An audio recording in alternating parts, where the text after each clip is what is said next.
Yeah, recently, Keefe D, people speculating he may end up going to jail for the Tupac murder. That is being reopened. I guess, if I'm hearing it correctly, a search warrant was sent to a house. Keefe D doing the interviews talking about what happened that night with him in Orlando, things of that nature. Do you think that was a bad choice? Do you think if he was a betting man and knowing that you know now, he could end up going to jail for Tupac murder? He should never open. First and foremost, I can't really speak on it because I'm signed under disclosure where I can't really talk about it. But I'm signed to a major film production company right now, and I'm starring as a certain character's name. Yeah. And I'm trying to speak around it, but and that particular character that I play and portray is a controversial character in the internet. Okay. If you catch me. Yeah.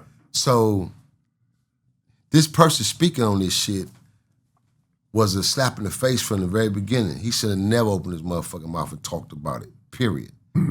Because, as you know, first of all, if you commit a murder, bro, and you haven't been convicted for that murder and you get your ass on the internet talking, you're going to prison, you're going to jail. Ain't no statutory limits in murder, like, okay, it's a limit. Since when? Nigga, you did a murder 45 years ago, right? They didn't have no DNA right back then. But they just so happen got some DNA on your ass, they coming to get your jackass. What, you 52 now? Oh, I'm sorry, bro, but you finna go lay down for another 45, 50 years. They don't care nothing about you being 52. You owe the system. That's how they look at it. You feel what I'm saying? The information that he got online talking about with Tupac, like everybody kind of, was that just hood? That's why they came and got him, man. They utilized that to see the real significant truth to it. Yeah. Along with the investigation and whatever evidence that was accumulated. Yeah. And tie that shit all entwined, and if that shit keep fumbling back to the truth of, damn, well, what he said really makes sense, because a lot of people thought it was a lie. Man, them niggas didn't kill Pac. Orlando didn't do that shit, or he didn't do this, or we wasn't shoot. They wasn't, this happened that night. They was this. You know what I'm saying?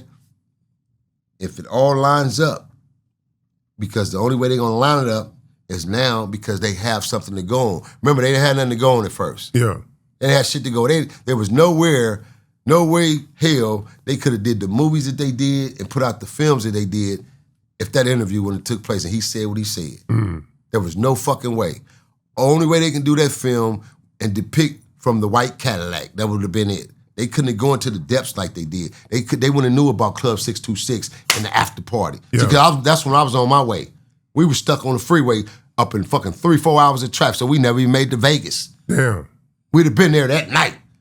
But we didn't leave early enough, so we was stuck.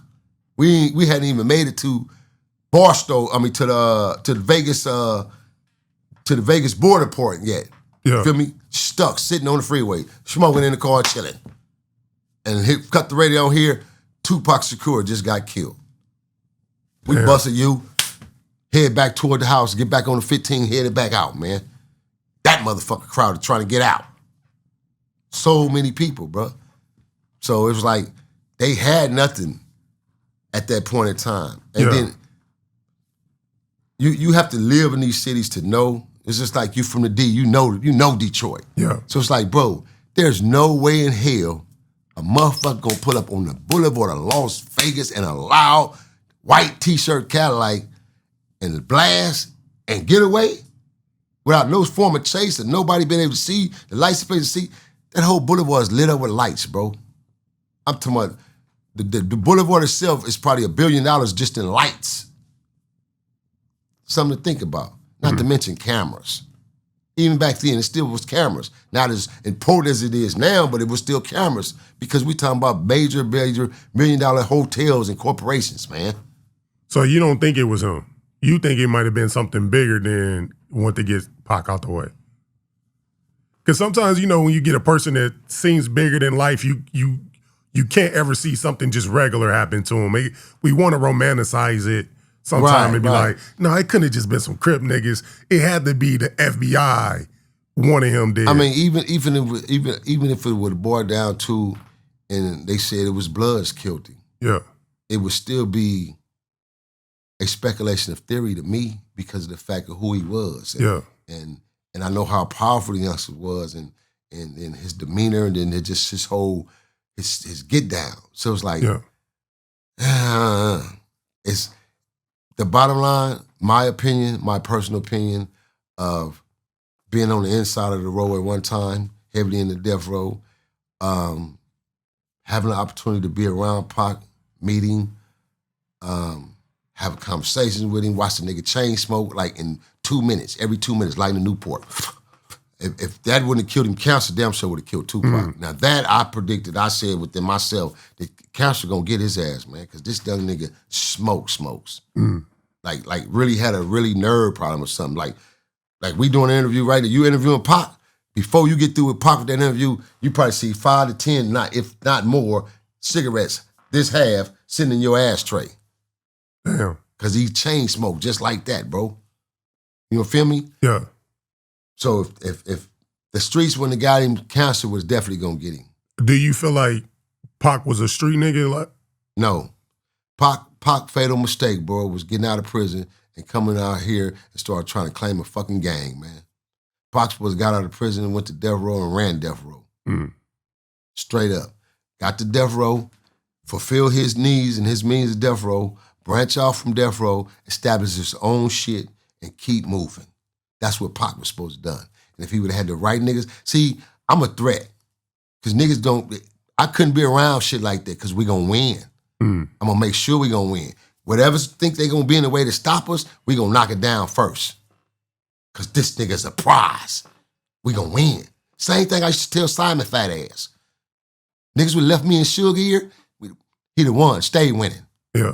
Feel me? Because I would have been the only nigga in his ear with real interest and real genuine respect for the nigga because I knew his position. When other niggas was yes men, nigga, you couldn't yes men me. You couldn't tell me what to do, nigga. Feel me? Yeah. Anything, you finna follow my lead. I'm your big homie. And that was my mentality. So it was like, same thing with Pac. He just didn't have the right, real individuals behind him, bro, representing him and sitting him down. Did you look at Suge as a street nigga? No, hell no. That's for a fact. He ain't no street nigga. That's Miriam Suge Knight. Grew up in a house in Compton with a swimming pool in the backyard. Went to private school, nigga. 2 parents in the house, which I had the same thing. Don't get me wrong, but still, it was different. I was in the projects, nigga. Yeah. I'm really, really in it. Feel me? Again, when you are served a certain element in your life and a certain spoon, and then money change your characteristics, that don't make you street, bruh. Feel me? If I was in his position and I was him, I would have never been a mob. I would have never became the mob, or I would have never became Suge the Pyru. None of that shit. I'd have been the next Barry Gordy in this motherfucker. Yeah. You feel me? Because that's the opportunity they gave him.